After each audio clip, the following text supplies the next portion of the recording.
दोस्तों, बहुत समय पहले की बात है। एक छोटे से गांव में एक सीधा साधा लड़का रहता था। नाम था माधव। उम्र रही होगी कोई 18 साल।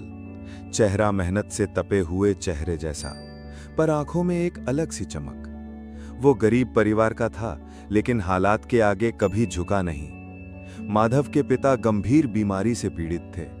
बिस्तर पकड़ लिया था उन्होंने। माँ खेतों में मजदूरी करके जो कुछ मिल जाता उससे दाल रोटी का जुगाड़ करती। घर की दीवारें पुरानी थीं, छत से बारिश में टपकती बूंदें और जमीन पर टूटी चटाइयां। यही था उनका संसार। माधव की एक छोटी बहन भी थी, गौरी, जो गांव के सरकारी स्कूल में 8वीं कक्षा में पढ़ती थी। पढ़ाई में तेज थी, पर उसकी आंखों में भी डर था। माँ की थकी हारी सांसों का, पिता की दवा की कीमतों का, और शायद अपने भविष्य का भी। घर का एकमात्र सहारा अब माधव ही था। दिन भर किसी के खेत में मजदूरी करता, कभी ईंट ढोता, कभी बोरवेल खुदाई में मदद करता। माँ का कहना था, बेटा तू ही मेरी आखिरी उम्मीद है। लेकिन कई बार जब रात को घर में दिया भी बुझने लगता, तब माधव चुपचाप गांव की चौपाल चला जाता। अंधेरे में बैठकर चांदनी को देखता और सोचता, क्या वाकई मेरी जिंदगी ऐसे ही गुजर जाएगी? क्या बापू का इलाज कभी नहीं हो पाएगा? और बहन, उसकी शादी? ऐसी ही एक रात थी। चुपचाप बैठा था माधव चौपाल पर, गहरी सोच में डूबा हुआ। तभी एक धीमी सी आवाज आई, क्यों रे माधव, अकेले काहे बैठा है इतना चुपचाप? माधव ने सिर उठाकर देखा। चंपक चाचा, गांव के सबसे बुजुर्ग लेकिन सबसे समझदार इंसान। लोगों का कहना था कि उन्होंने जिंदगी को बहुत नजदीक से देखा है। माधव बोला, चचा आप तो जानते हैं घर की हालत खराब है। बापू की दवा, माँ की थकान और बहन की पढ़ाई, सब मुझ पर है। पर गांव में मजदूरी से कुछ होता नहीं। मैं कितना भी काम करूं, पैसे कभी पूरे नहीं पड़ते। चंपक चाचा मुस्कुराए, फिर गंभीर होकर बोले, बिल्कुल सही कह रहा है तू। चिंता करना ठीक है बेटा। माधव बोला, सोच तो रहा हूं चाचा, पर कुछ समझ नहीं आता। चाचा ने हल्का हाथ उसके कंधे पर रखा और कहा, शहर जा बेटा, गांव के बाहर जो छोटा शहर है वहां कुछ तो मिल ही जाएगा। तू मेहनती है, कुछ भी करेगा तो कुछ ना कुछ बन ही जाएगा। पर चाचा, वहां जाकर करूंगा क्या? कोई जानता भी नहीं। अरे पगले, जो रास्तों पर चलते हैं वही आगे बढ़ते हैं। एक बार कोशिश करके देख। कोई काम छोटा बड़ा नहीं होता। शुरू में जो मिले कर ले, फिर धीरे धीरे चीजें बदलती हैं। माधव ने चाचा की आंखों में देखा, वहां भरोसा था। चाचा ने कहा, कल सुबह ही निकल जा बेटा, मां को बता देना। और हां, कोई डर नहीं, तू कर लेगा। अगली सुबह माधव ने मां को सारी बात बताई। मां चुप रही कुछ पल, फिर हाथ जोड़कर बोली, जा बेटा, तू ही मेरी उम्मीद है। जो भी करेगा परिवार के लिए ही करेगा। मेरा आशीर्वाद हमेशा तेरे साथ है। गौरी ने भी चुपचाप उसे देखा, आंखों में सवाल और आशा दोनों। माधव ने पुरानी सी एक पोटली बांधी, मां के बनाए 2 सूखे पराठे रखे और पैदल ही निकल पड़ा उस छोटे शहर की ओर। शहर कोई बहुत बड़ा नहीं था, लेकिन गांव से तो कई गुना तेज था। लोग जल्दी चलते, बातें जल्दी करते। हर जगह भीड़ थी, दुकानों में, गलियों में, बस स्टैंड पर काम नहीं था। माधव ने पूरे दिन दुकानों, ढाबों, होटल्स में पूछा, भैया काम मिलेगा? कुछ भी चलेगा। पर हर जगह से एक ही जवाब, नहीं अभी नहीं चाहिए। दिन ढल गया, पोटली के पराठे खा लिए थे, जेब में कुछ बचे खुचे पैसे थे, लेकिन रात गुजारने की जगह नहीं। चलते चलते बस स्टैंड पहुंच गया, जहां अब सिर्फ 2-3 बसें खड़ी थीं। वहीं एक साइकिल रिक्शा वाला खड़ा था, जैसे कुछ सोच रहा हो। माधव धीरे से उसके पास गया और पूछा, भैया क्या मैं इस शेड के नीचे रात गुजार सकता हूँ? कोई जगह नहीं है मेरे पास। वो आदमी चौकन्ना होकर बोला, तू कौन है भाई? माधव ने सारा हाल बताया।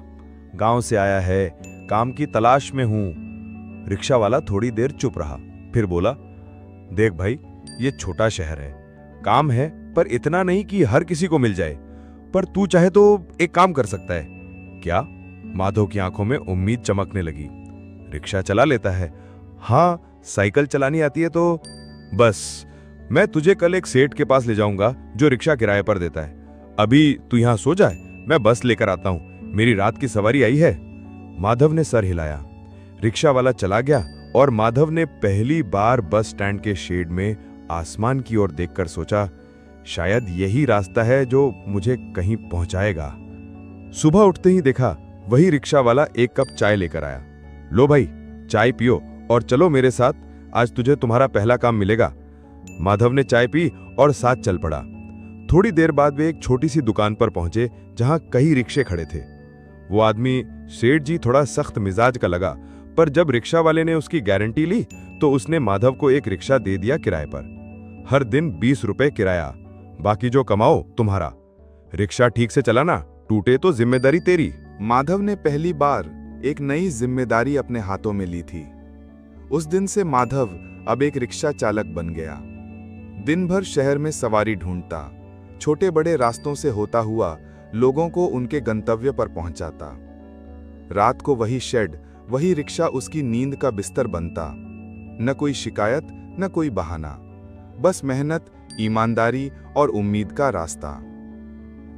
अब कुछ हफ्ते हो चुके थे। माधव शहर में रिक्शा चला रहा था, दिन भर पसीने से भीगता और रात को वही बस स्टैंड का शेड और उसकी रिक्शा ही बिस्तर बन जाती। उसने अपनी जिंदगी को नए ढंग से ढाल लिया था। हर सुबह उठना, बस स्टैंड के पास लगे नल से नहाना, वही 2 जोड़ी कपड़े, एक पहनना और एक धोकर सुखाना। दिन भर काम, फिर रिक्शा का किराया चुकाकर जो कुछ बचता, थोड़ा अपने लिए, थोड़ा घर भेजने के लिए। गांव से कोई आता तो वो उनके हाथों पैसे मां को भिजवा देता। अब उसके भीतर थोड़ा आत्मविश्वास आने लगा था। धीरे धीरे कई सवारी उसे पहचानने लगी थीं। अरे वो सीधा सच्चा लड़का जो हमेशा मेहनत से रिक्शा चलाता है। एक दिन शाम के वक्त माधव रोज की तरह रिक्शा लेकर शहर की गलियों में सवारी ढूंढ रहा था। अचानक उसे एक परिचित चेहरा बस स्टैंड पर दिखा। गांव का ही एक आदमी जो किसी काम से शहर आया था। उसने माधव को आवाज दी, अरे माधव। माधव रुक गया। आदमी ने बताया, भाई जल्दी गांव चलना पड़ेगा, लेकिन एक बात कहनी है, तेरे पिताजी की तबीयत अब बहुत ज्यादा खराब हो गई है। डॉक्टर ने कहा है अब समय नहीं बचा, कभी भी कुछ हो सकता है। इतना कहकर वो आदमी बस में बैठ गया। माधव वहीं रुक गया। सुन, उसकी आंखों के सामने पिता का चेहरा घूम गया। मां की झुकी पीठ और बहन की मासूम सूरत। दिल बैठने लगा। खुद से सवाल करने लगा, क्या आप सब छोड़कर लौट जाऊं? लेकिन अभी तो कमाना शुरू किया है, इलाज कैसे होगा फिर? रात का अंधेरा गहराने लगा। तेज बारिश शुरू हो गई थी। बस स्टैंड पर भीड़ छट चुकी थी। वो वाला भाई जो रोज रात को काम करता था आज नहीं आया था। माधव अकेला था। शेड के नीचे अपनी रिक्शा पर बैठा भीगा जा रहा था, लेकिन भीतर के तूफान से ज्यादा गीला। उसी वक्त एक तेज ब्रेक की आवाज आई। एक बस स्टैंड पर रुकी बस से एक आदमी उतरा, हाथ में बैग था और तेजी से भागते हुए बोला, भाई, ओ भाई, जल्दी आओ, भीग जाऊंगा, मुझे अस्पताल जाना है। माधव फौरन अपनी रिक्शा लेकर दौड़ा और उस आदमी को बैठाया। बारिश में भीगते हुए फिसलन भरी सड़कों से होता हुआ माधव पूरे जोर से पैडल मारता रहा। आदमी बार बार घड़ी देखता, बेचैन था। अस्पताल पहुंचते ही वो आदमी फौरन अंदर भागा। कहा, मेरे बेटे का ऑपरेशन है, सिर्फ यही चंद मिनट बचे थे, नहीं पहुंचता तो सब खत्म हो जाता। कुछ देर बाद वही आदमी बाहर आया। सांसें तेज थीं, हाथ में पानी की बोतल और एक लिफाफा। उसने माधव को पैसे दिए और कहा, तुमने मेरी जिंदगी की सबसे कीमती चीज बचा ली। अगर तुम समय पर न पहुंचाते तो मेरा बेटा आज जिंदा न होता। माधव की आंखों में अपने पिता का चेहरा फिर घूम गया। आंखें भीग गईं, शब्द नहीं निकले। वो आदमी रुक गया, गौर से देखा और पूछा, तुम्हारी आंखें नम क्यों हैं? माधव ने धीमी आवाज में सब कुछ बता दिया। मैं गांव से हूं, घर की हालत खराब है, पिता बीमार हैं, मां खेतों में मजदूरी करती है, मैं रिक्शा चलाकर घर चला रहा हूं। आदमी कुछ देर चुप रहा, फिर बोला, तुम सचमुच बहुत ईमानदार और मेहनती हो। मेरा नाम है विनोद अग्रवाल। यहीं इसी शहर में मेरी कपड़ों की दुकान है। आज मैं बड़े शहर से पैसे लाया था अपने बेटे के ऑपरेशन के लिए। तुम ना होते तो मैं नहीं जानता क्या होता। मैं तुम्हारी मदद जरूर करूंगा। कल सुबह मेरी दुकान पर आ जाना, मैं तुम्हें एक नौकरी दूंगा, पक्की नौकरी। काम छोटा होगा पर भविष्य बड़ा बनेगा। फिर उसने एक कागज पर पता लिखा और कहा, ये लो पता, सुबह आ जाना, आज तुम मेरे लिए फरिश्ता बनकर आए हो। अगली सुबह माधव उस पते पर पहुंचा। एक शानदार कपड़ों की बड़ी दुकान। इतनी बड़ी दुकान उसने कभी गांव में नहीं देखी थी। अंदर गया तो देखा विनोद जी काउंटर पर बैठे थे। वो मुस्कुराए, आ गए बेटा, बैठो पानी पियो। माधव थोड़ा झिझका, फिर धीरे से बोला, सेठ जी, जो काम आप कहें मैं करूंगा, बस सच्चे मन से मेहनत करूंगा। सेठ ने कहा, देखो माधव, काम बहुत आसान है। मेरी दुकान के कपड़े जो बड़े शहर से आते हैं, उन्हें लाने के लिए एक भरोसेमंद आदमी चाहिए। बस स्टैंड की तुम्हारी समझ, वक्त की पाबंदी और मेहनत ने मुझे भरोसा दिलाया है कि तुम ये काम कर सकते हो। माधव ने हाथ जोड़ लिए। सेठ जी, ये तो मेरे लिए वरदान है। विनोद जी बोले, सैलरी कम होगी शुरू में, लेकिन काम सच्चे मन से करना, और हफ्ते में एक छुट्टी होगी, चाहो तो गांव जा सकते हो। माधव ने रिक्शा किराए पर देने वाले सेठ को रिक्शा लौटा दी। सेठ जी, आपका बहुत धन्यवाद, आपने मुझे सहारा दिया। अब मेरी नई शुरुआत होने वाली है। अब वो सेठ विनोद अग्रवाल के लिए बड़े शहर से कपड़ों के बंडल लाता, समय पर दुकान पहुंचाता। धीरे धीरे सेठ को उस पर विश्वास हो गया। कभी कभी उसे दुकान में भी बैठने को कहा जाने लगा। काम के साथ सीखने की ललक भी माधव में थी। कपड़ों के नाम, रेट, फैब्रिक की पहचान सब सीखने लगा। अब 2 साल बीत चुके थे। माधव अब वो लड़का नहीं रहा था जो रिक्शा के शेड में भीगते हुए अपनी जिंदगी की चिंता करता था। अब वो एक भरोसेमंद कर्मचारी था सेठ विनोद अग्रवाल की दुकान में। वो सिर्फ कपड़े लाने तक ही सीमित नहीं रहा था।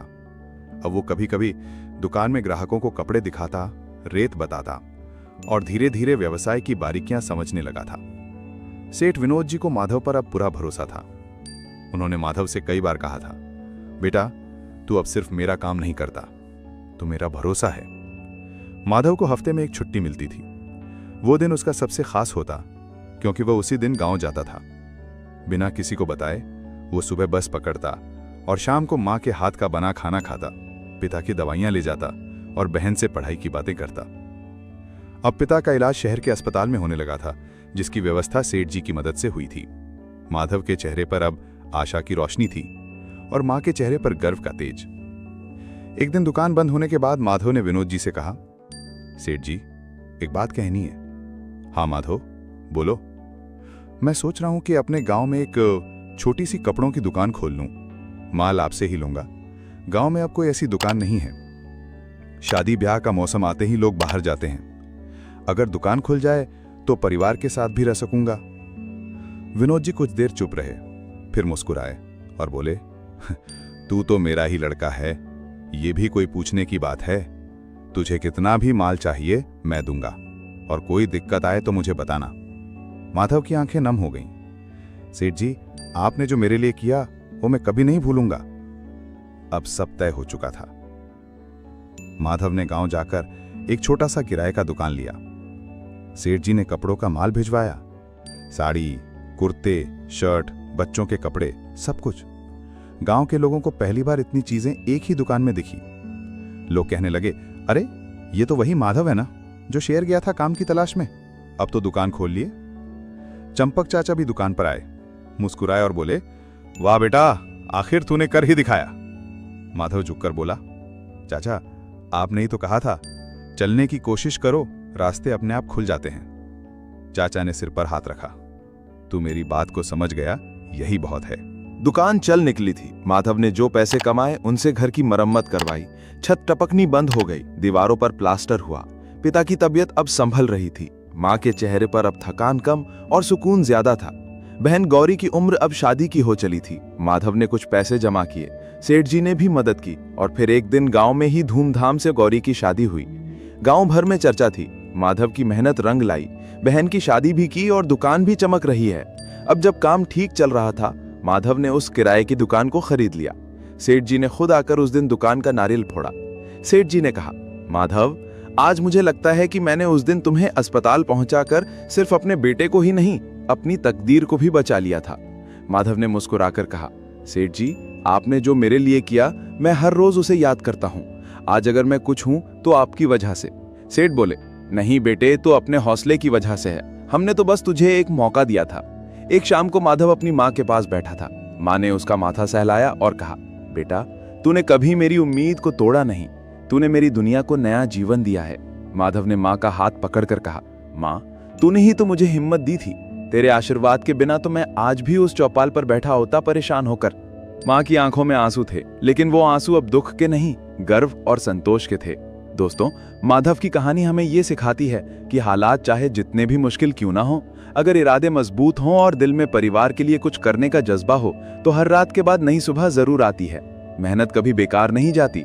जो व्यक्ति ईमानदारी और संघर्ष से आगे बढ़ता है, किस्मत भी एक दिन उसी के दरवाजे पर दस्तक देती है। दोस्तों, अगर आपको ये कहानी दिल से छू गई हो और आपने इससे कुछ सीखा हो तो इसे लाइक जरूर करें और कमेंट में लिखें, मैं भी कभी हार नहीं मानूंगा। ऐसे ही प्रेरणादायक और जीवन बदल देने वाली कहानियां रोज सुनने के लिए हमारे YouTube channel rise and motivate YT को सब्सक्राइब करना ना भूलें। साथ ही बेल आइकन दबाएं ताकि कोई भी कहानी आपसे छूट